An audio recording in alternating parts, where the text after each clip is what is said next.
build a new building. And then we'll head to Iowa and talk to Michael. Plus, perhaps your question as well. Stay with us. We'll be right back.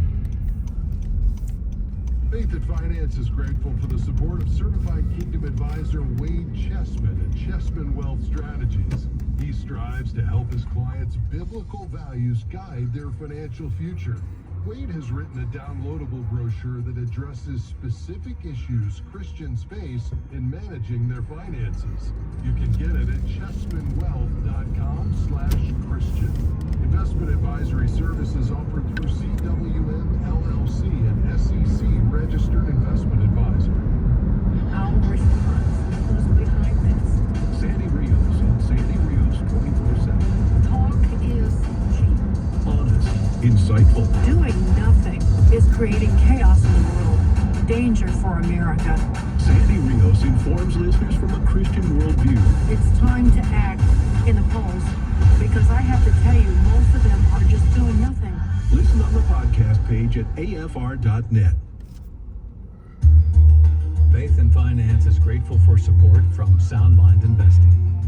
If you have money in an investment account, you know sometimes the stock market can seem like a roller coaster.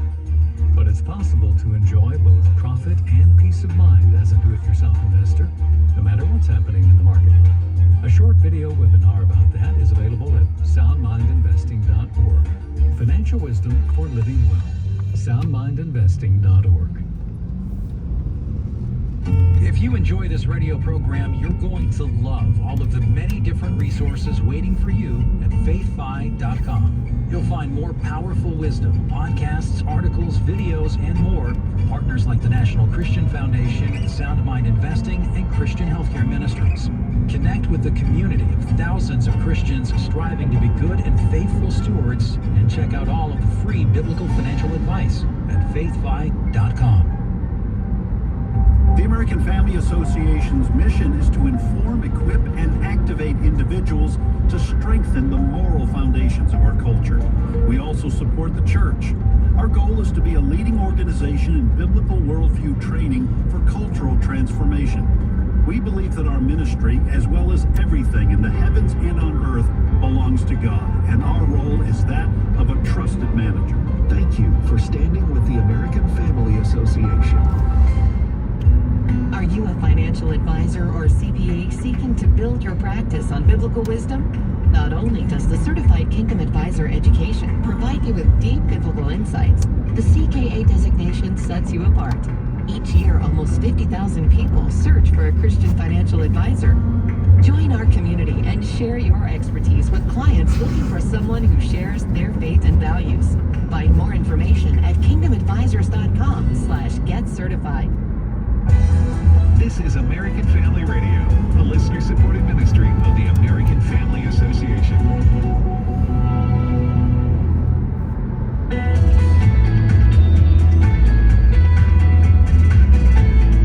Great to have you with us today on Faith and Finance here on American Family Radio. I'm Rob West. We're taking your calls and questions today. 800-525-7000 is the number to call. That's 800-525-7000. We'd love to hear from you today.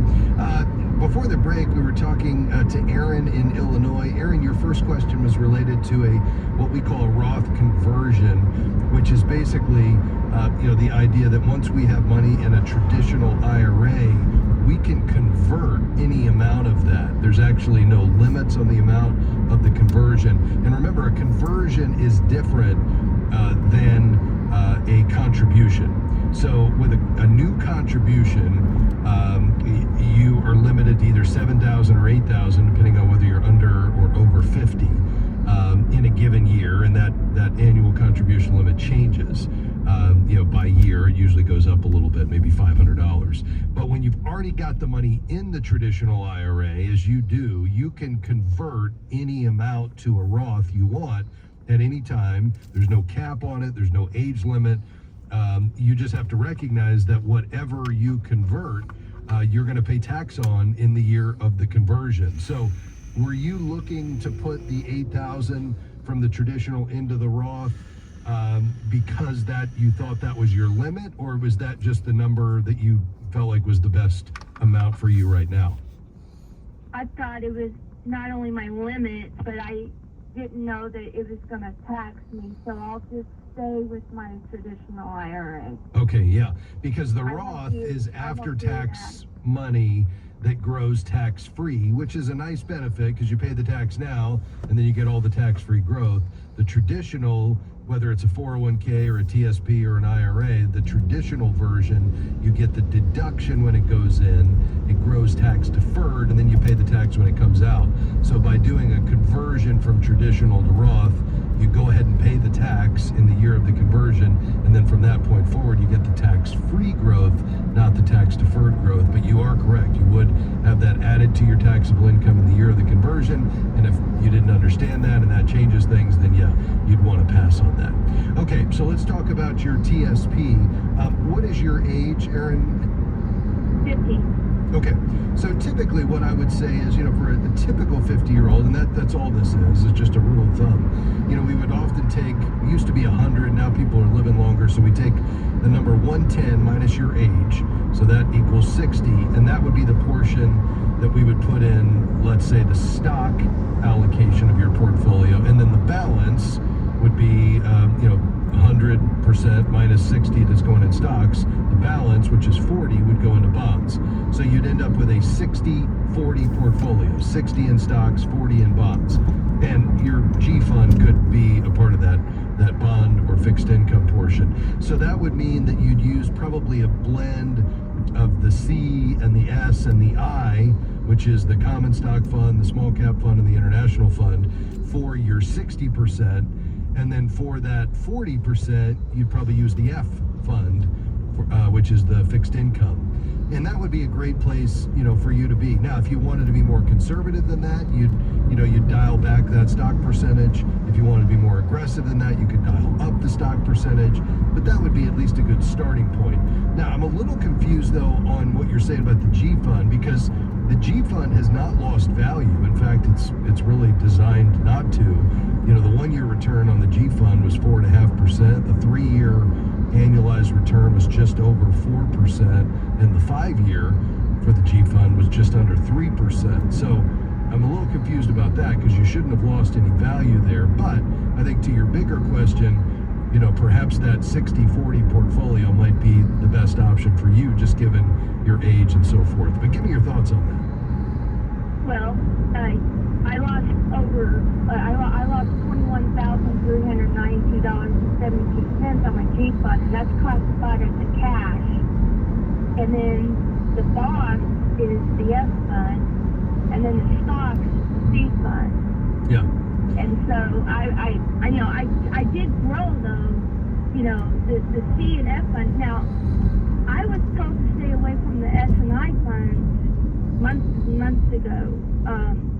And when I call the thrift savings plan government and I'm on hold for like over 30 minutes, I told them to set me up how they would be set up. Now, so you're saying maybe I need to look into S and the I funds now? Well, I'm not going to tell you where you need to be. What I'm just saying is, I think for a 50-year-old at a high level, we would typically say, given that you're probably, 10 to 20 years away from retirement, trying to grow wealth, putting it away, not taking a short-term view on what's the market going to do in the next quarter or even the next year or two, but what's going to happen over the next decade or two, that's where I think a 60-40 portfolio is typically what most 50-year-olds would have.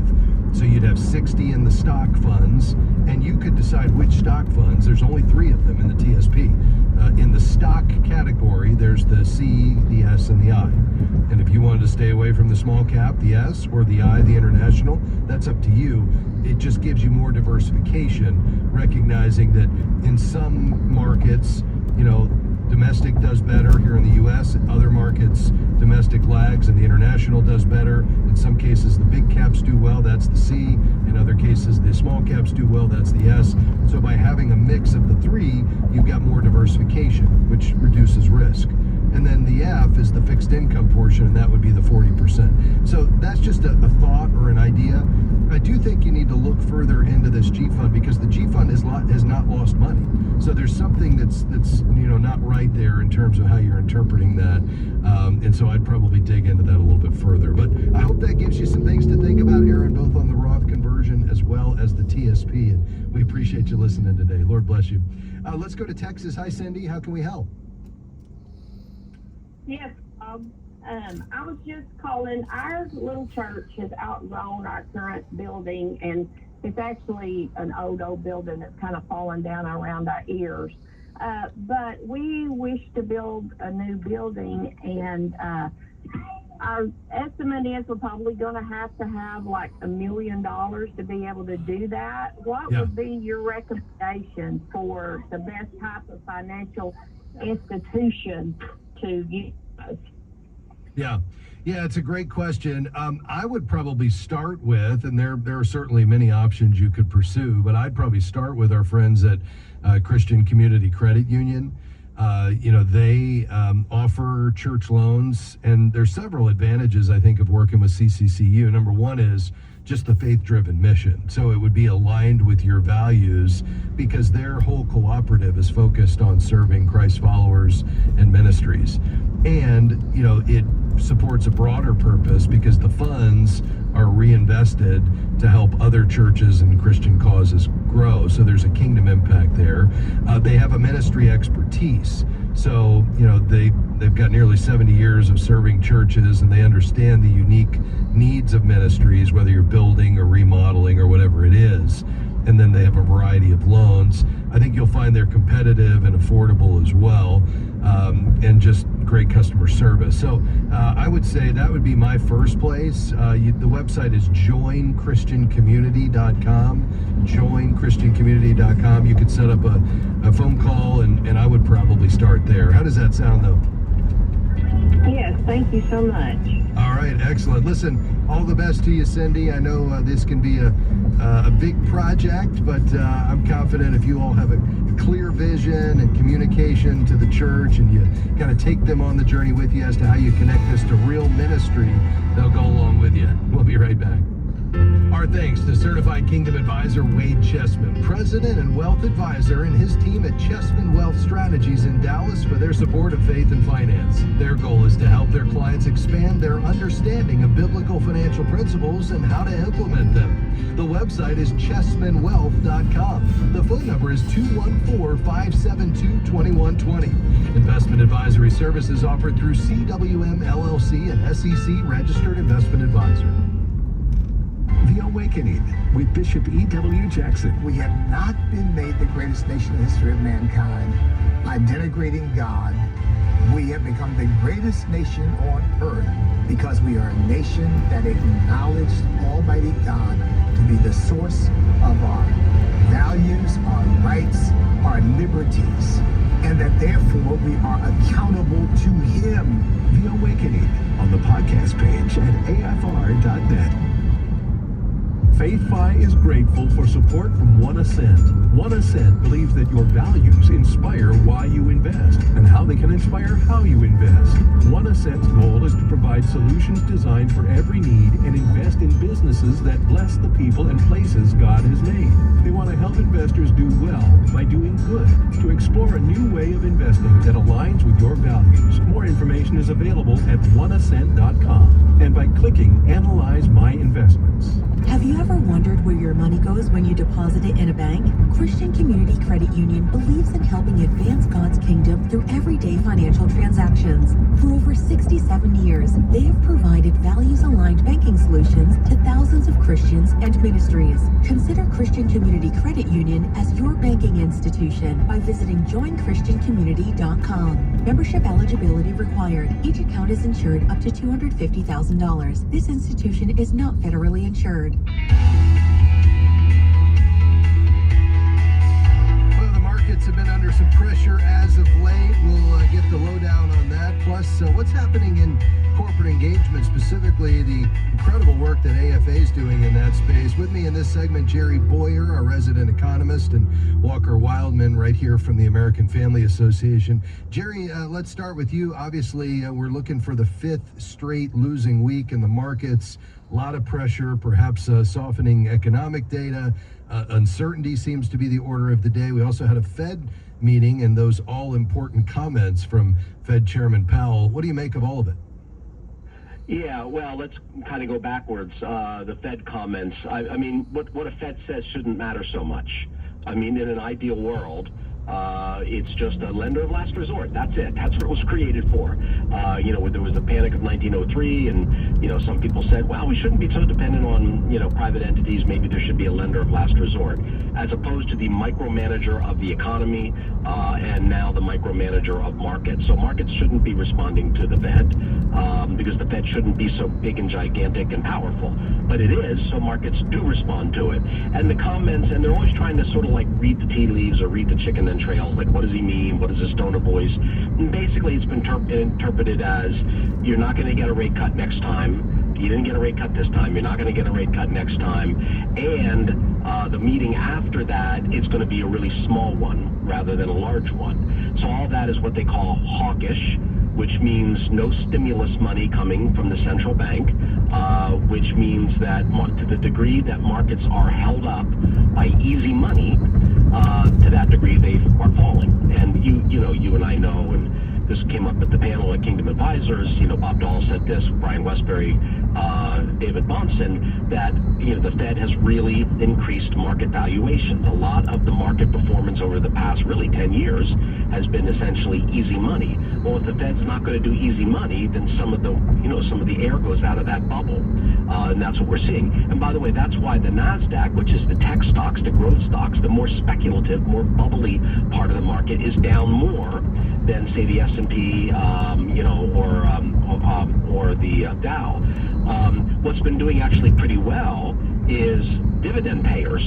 See, and so there's a little bit of back to quality, away from speculation, away from bubble valuations, and more towards companies that actually make a profit and pay dividends to people.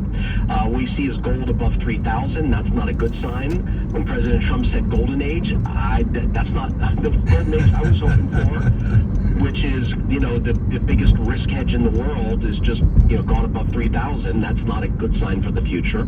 So I think markets are under pressure largely because the central bank feels that the trade war is likely to increase prices, which is actually probably accurate. If you put a new tax on purchases, the price goes up. So they're not going to, ease money because they think inflation is likely to continue to be a problem. And also, the big thing is just uncertainty. Yeah. This trade war, not just a trade war. There's one thing to say, okay, here's the new plan. The tariff is going to be 25% on China, 10% on Canada and Mexico. I think that's not good policy. But, what's going to be 25? Oh, wait, it's not. It's going to be 15%. Oh, we're going to exempt. It's chaotic. This is chaotic leadership. And markets do not like chaotic leadership. Now, maybe the president is playing some kind of 5D Vulcan chess that I can't figure out. Maybe in the end, we'll get lower trade taxes, because there'll be reciprocal and they'll cut their tariffs and then we'll cut our tariffs. Okay, fine. I hope that's the case, but for right now, it's not clear to markets that it is the case, and so that's why the markets have given back all the gains since before the election. Where the Dow is, the Nasdaq, they're all lower than they were. The markets responded very positively to the Trump election because of, they thought that there would be good growth policies. What we've seen is that the growth policies have not been the focus. The anti-trade policies have been the focus, and now they're responding to that accordingly. So we've given back all. The Trump trade went from a very strong positive to a negative when it switched to a focus on trade wars. Yeah. Now, obviously, the hope is, Jerry, that some of the painful actions, like the resetting some of the imbalance with trade through these tariffs, we get out of the way early, and then we let over the balance of the administration some of the deregulation and other pro-growth and cutting taxes play out alongside DOGE. and maybe we get beyond the tariffs, and then the last few years accelerate toward the ultimate outcome he's hoping for. But a lot of that remains to be seen, right? Yeah, it does. That would be the hope and even my prayer. But that doesn't always go. Things don't always go according to hope. And I can tell you, if the people were paying close attention to the first Trump administration, when he focused on the trade war, that was bad for markets. It's when he shifted attention away from that towards the Trump tax cuts that markets really did well and the economy did well. So people look back and say, was the economy good or bad under Trump? Well, I'm supposed to be a professional, so I don't just ask a question about 4 years. I ask a question about each of those 4 years differently. Yeah. When his focus was on growth, it was good for the economy. When his focus was on punishing trading partners, that was actually bad for the economy and markets. So it's not Trump good or